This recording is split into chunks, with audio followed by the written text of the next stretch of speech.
This is for entertainment only.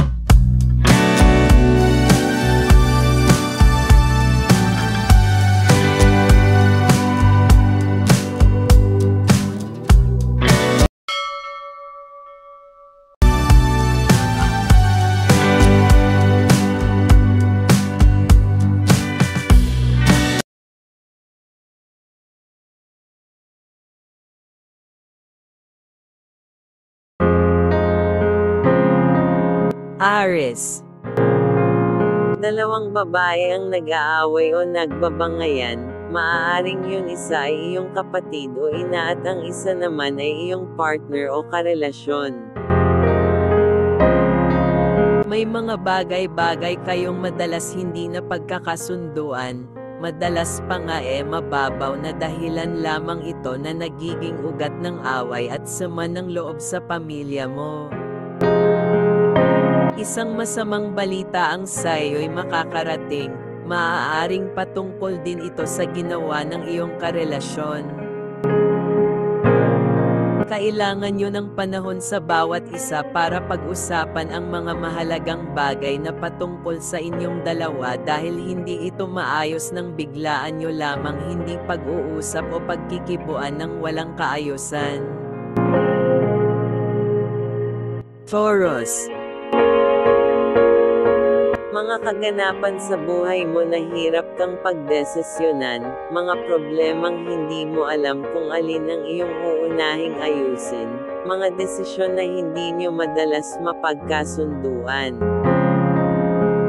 Maaaring mayroon kayong mga plano ng taong ito na madalas hindi nagkakatugma, mga plano sa magkaibang direksyon, mga hangarin sa magkaibang pananaw, at ugaling pataasan lamang ng pride ng bawat isa. Maging sa pananalapi, isang magastos at isang kuripot. Maaaring ang isa ang hangad ay guminhawa, ang isa naman ay gusto din guminhawa ngunit sa lapi nito'y parang wala namang halaga sa kanya. Dapat nang baguhin ang mga ugaling nagpapahirap lamang sa inyong sitwasyon, panahon na siguro para ayusin mo o ayusin niya kung alin ang hindi maganda, para buhay ninyo'y magkasundo na. Gemini. Pangungulila ang iyong nararamdaman sa taong ito. Maaaring nagkanya-kanya kayo ng direksyon, kanya-kanyang buhay na hinaharap. Maaaring nag-iba na ito ng ruta o daan at hindi ka nakasama sa mga pangarap niya.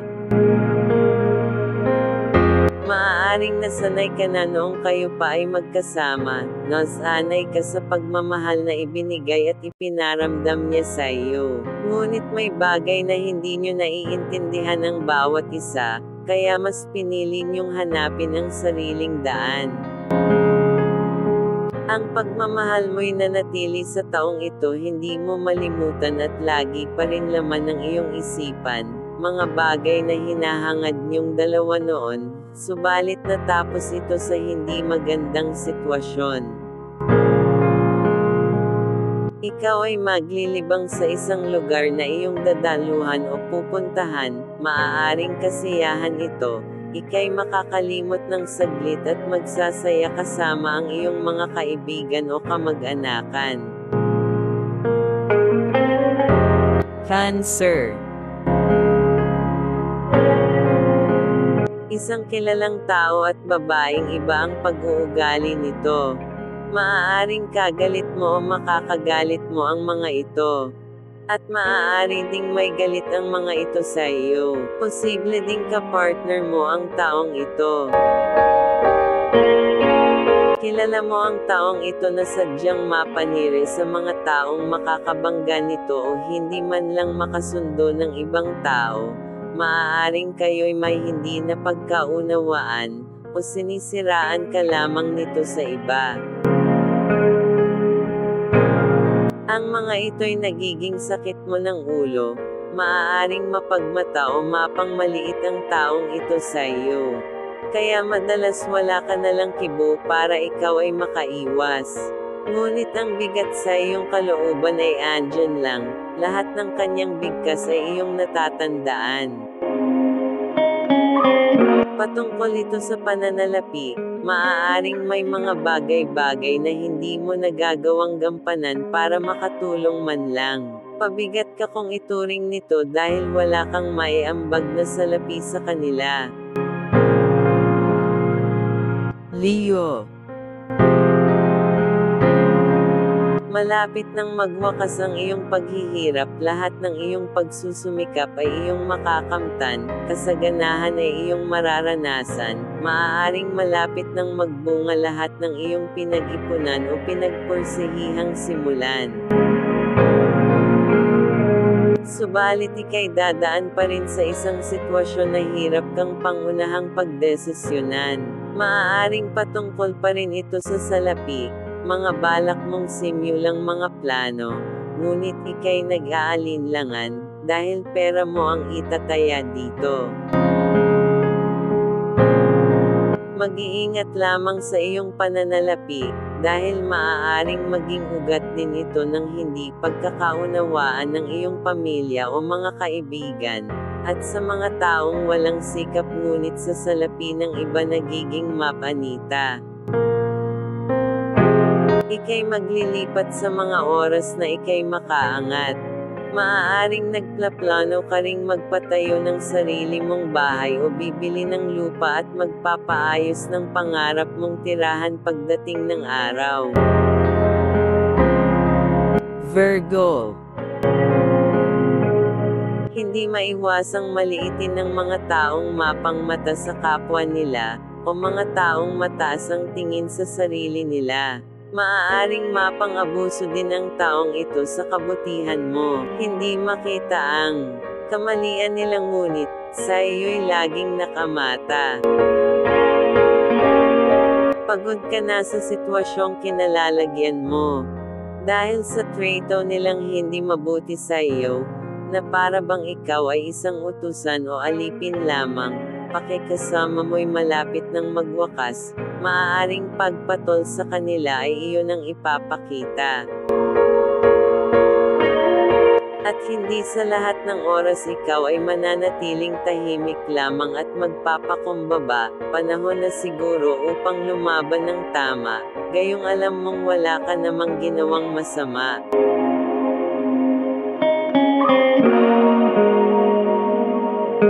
Pagbabago mo ay iyon ang ipapakita, sa mga taong walang ibang nakikita kundi ang kamalian ng iba. Maaaring lalaban ka ayon sa ipinakikita nila, kung ano sila sa iyo ganon na rin ang ibabalik mo. Libra. Isang malaking pagbabago ang iyong mararanasan, mula sa iyong katayuan, ikaw ay biglang hanggat sa pamumuhay dahil sa taong sa iyo'y aalalay, ikaw ay tutulungan upang guminhawa ang iyong buhay.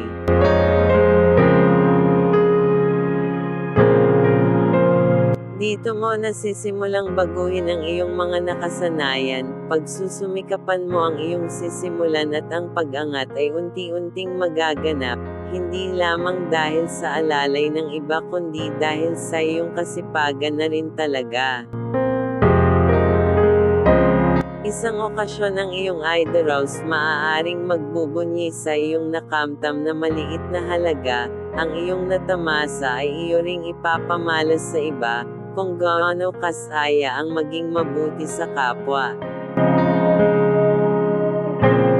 Mapayapang isipan at kaginhawaan ang iyong makakamtan, dahil ang kabutihan sa iyong puso ang siyang iyong magiging daan patungo sa iyong pinapangarap na kasaganahan. Scorpio. Napag-uusapan nyo na rin ng taong ito ang lahat ng inyong mga plano patungkol sa mga babalikan yung simulang pagkukunan ng inyong pang-araw-araw na gastusin. Maaaring maliit na negosyo ito. ang inyong mga plano sa bukas at sa kung paano kayo makakaipon, at isakatuparan ang inyong mga pinapangarap na kasaganahan at kapayapaan sa buhay na walang ibang iisipin kundi ang pang-araw-araw lamang na gastusin. Ang pagtitiwala sa bawat isa ang iyong nagiging sandata para patuloy na maging matatag sa hamon na inyong kinaharap at ang pagsubok sa inyo'y nagiging magaan dahil sa inyong pagtutulungan. Mayroon mang dumating na unos, ang pagsubok na ito'y mabilis na haupa dahil sa inyong kagalingan sa lahat ng pamamaraan. Mabilis lang ang araw na lalabas kahit sa makulimlim na langit ito'y hihipan ng hangin ng ganoon kabilis. Sagittarius. Salapi ang madalas na ugat ng inyong alitan ng taong ito. Ito ang madalas niyong pinag-aawayan. Maaaring sa inyo ito ng iyong pamilya, isa sa iyong kapatid ang nakikipagsalitin sa iyo ng salita patungkol sa salaping pinagkakagalit niyong dalawa. Maaaring malaking salapi ito na inyong pinaggugulan ng oras para lamang isita sa bawat isa. Maging ang sumbatan sa inyo'y binibigkas na para kayong magkaiba at hindi magkamag-anak man lang. Bilangan ng tulong na hindi naman hiniling para inyong ipamuka. Ang taong ito ay maganda na ang katayuan sa pamumuhay. Ngunit lahat ng kanyang nakamtam ay mula sa kanyang pagsusumikap. Dugo at pawis ang kanyang naging puhunan kaya ang salapi sa kanya dapat lang pinahahalagahan din ng iba, kahit sa iyo na tinulungan niya. Maaaring mali ang iyong pag-unawa sa kanya. O maaari din hindi ka lamang nito naiintindihan sa iyong mga dahilan, ano man ang inyong hindi pagkakaunawaan. Lookan niyo sana ang inyong isipan, para inyo ring maunawaan ang inyong mga naging dahilan. Capricorn. Pagbabago sa pananalapi, mga kaganapan sa buhay na madalas mong inaalala kung paano gagawa ng paraan, maaaring dumadaan kang muli sa pagsubok patungkol sa salapi. Maaaring naging mahirap sa iyo ang taon na ito, ngunit dahil sa iyong pagiging masikap, lahat ay nagagawan mo ng paraan. Kahit sa iyong unti-unting pag-angat ang salapi pa rin ang iyong magiging problema sa mga bagay na dapat mong bayaran. May mga araw na ika'y gipit pa rin subalit sa galing mong magpanggap na lahat ay ayos lamang kahit sa oras ng iyong kahirapan lahat ng ito'y iyong pinagagaan, maaaring dahil alam mong ito'y malalagpasan mo rin. Ang pagbabago sa iyong buhay ang patuloy na aalalay sa iyo upang malagpasan mo lahat ng pagsubok na iyo pang kakaharapin. Kaginhawaan ay nagiging malawak mula sa iyong mga pangarap. Aquarius. Mga nakaraan na madalas pa ring samasagi sa iyong isipan, mga mapait at masakit na iyong naranasan mula sa nakaraan na hindi mo malimutan. Maaaring dumadaan ka sa anxiety mula sa mga nakalipas mong pinagdaanan, pagkahabag o pagkaawa sa iyong sarili mula sa kaganapan na hindi mo matanggap mula sa iyong nakaraan. Maaaring sa simpleng tutudyin pa lamang ika'y lumuluha na kaagad na hindi mo maiwasang maramdaman. Sisimulan mo nang baguhin ang iyong pananaw at aayusin ang iyong sarili mula sa pangit na karanasan. Gusto mo ngayon ng kapayapaan sa iyong isipan, at totoo na lamang sa iyong kinabukasan, maaaring iyon ang kakalimutan ang lahat ng mga bagay na nagpahirap sa iyo sa nakalipas, at alam mong ika'y mas lalo pang magiging matatag sa iyong hinaharap. Pisces. Ang tadhana rin ang gumawa ng paraan at mga dahilan, upang ang ugat ng inyong hindi pagkakaunawaan ng taong ito ay matapos na at kayo ay magkaayos na. Pagpapalipas mula sa nakaraang alitan at hindi pagkakaintindihan. Maaaring kayo ngayon nag-uusap na at kinalimutan ang nakalipas na hindi pagkakaintindihan at pagkakaunawaan. Kaayusan ngayoy gagana mula sa inyong pamilya, dahil sa pangit na karanasang dumaan lamang bigla, kapayan sa inyo'y muling magiging masagana. Mga pinagdaanan nyo ang magiging paraan upang ang mga naging ugat ng inyong hindi pagkakaunawaan ay inyo nang maiwasan, kaayusan sa buhay ang inyo na muling pagtutuunan. Isang mahalagang mensahe ang iyong matatanggap mula sa taong malapit sa iyo. Mga bagay na muli niyong pag-uusapan mula sa inyong mga pinagdaanan at mga karanasan na hindi mo maiwasang isambit sa taong ito.